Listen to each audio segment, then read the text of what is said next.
All right.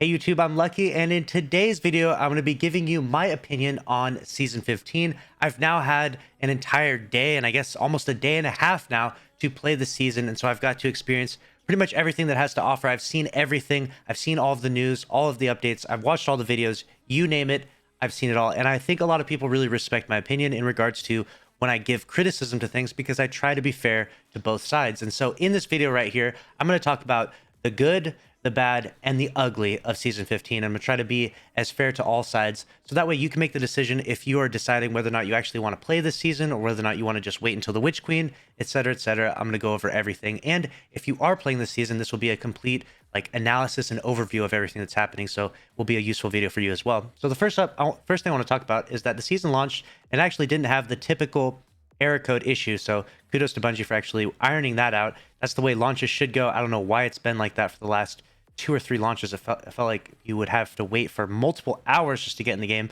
so happy to see that. You get into the game, the story direction is amazing. Obviously Marsav is back, and we're actually dealing with Savathun now. We actually hear her voice.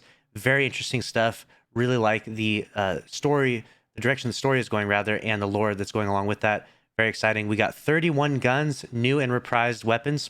So there's a lot of different weapons to chase for, whether it's kinetic, energy, power. There's a variety of different ones, 31 guns in total. We get that one new exotic, linear fusion, energy one. It's pretty crazy. It's got the wall hacks on it, so it's kind of got that crazy element that makes you want to jump in and see what it's all about in PvP. So there's that going for it. And then we have another exotic with the season. So a second exotic, which is a hidden kinetic exotic, which we already know at this point in time. No spoilers, but we already know at this point in time it's a trace rifle. It's already been widely announced. So that's hidden currently in the API of the game. Well, it's literally just in the menu right there. You can see it's a hidden exotic. And then we got 3 reprised exotic armors. And so instead of getting 3 new exotic armors like we have in the past, we got 3 reprised exotic armors. So we got D1 reprised exotic armors, and all 3 of those are absolute bangers. So definitely excited for those and happy to have those. If you haven't gotten those already from Lost Sector, you can only get the 2 right now, or you could have got the 2 yesterday. And then tomorrow should hopefully be the boots for the Hunters. So that'll be exciting to get those, and I'll definitely be bringing you some gameplay from those. We get a complete Trials revamp from the season, which is big news and definitely deserving to happen. Bungie said that they were only going to update Trials annually, so it's so funny listening to them go back on their word time and time again. No offense to them, but they're a company and things are just so dynamic and always ever changing in this industry. But they literally said in March, or I think a month after March, after Trials came out, that they were going to update Trials annually, just a big annual update. And here we are now in August, 5 months later, and we have a gigantic update. So it's really funny to see that. But I'm happy they did the Trials revamp, and I'm happy they brought a proper anti-cheat along with that. Along with this, we get a Prophecy loot update. So we get the Prophecy dungeon. It's got a loot update.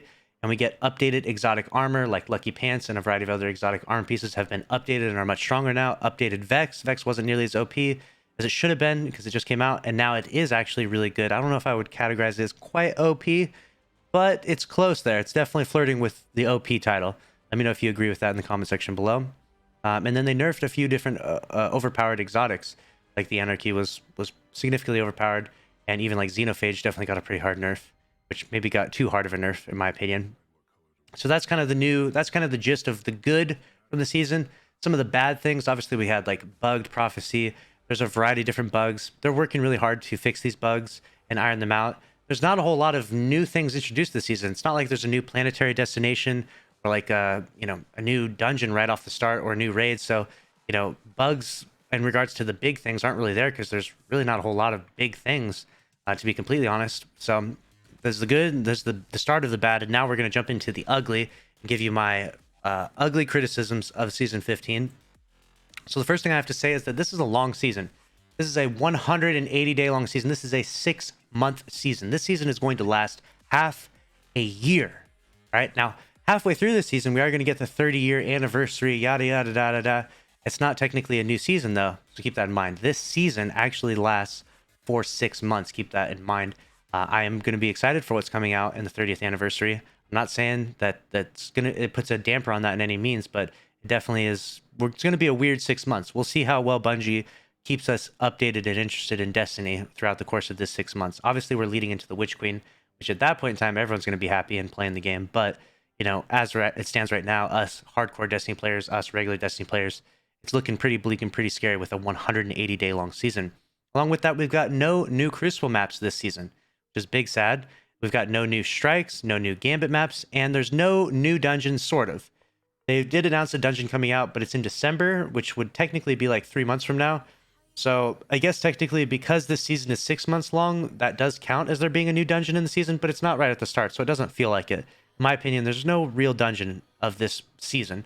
That's sort of happening in the 30th anniversary, kind of like next season. I mean, the 30th anniversary thing really is the start of a new season and when it's coming out and everything, but again, I digress.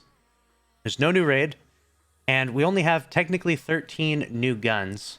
And a lot of these guns, there are some that are good to chase after, but a lot of them are like lackluster, you know? There's a few select ones that I'm definitely going to be quite a few of them are lackluster, and definitely makes me sad to see new or reprised weapons come out, and they don't have that carrot on the stick effect where I'm just like chasing after it, hunting after it, as much as I have in the past. So that's a real key thing to this. So only 13 actual new guns. And overall, my overall opinion, my overall rating of this season is probably about a 7 out of 10. That's about the highest rating I could give it.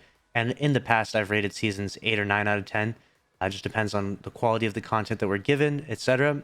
So at the start, my day one impressions is about a 7 out of 10, because largely this season doesn't seem focused on new content being brought to the game. This is the season of quality of life changes.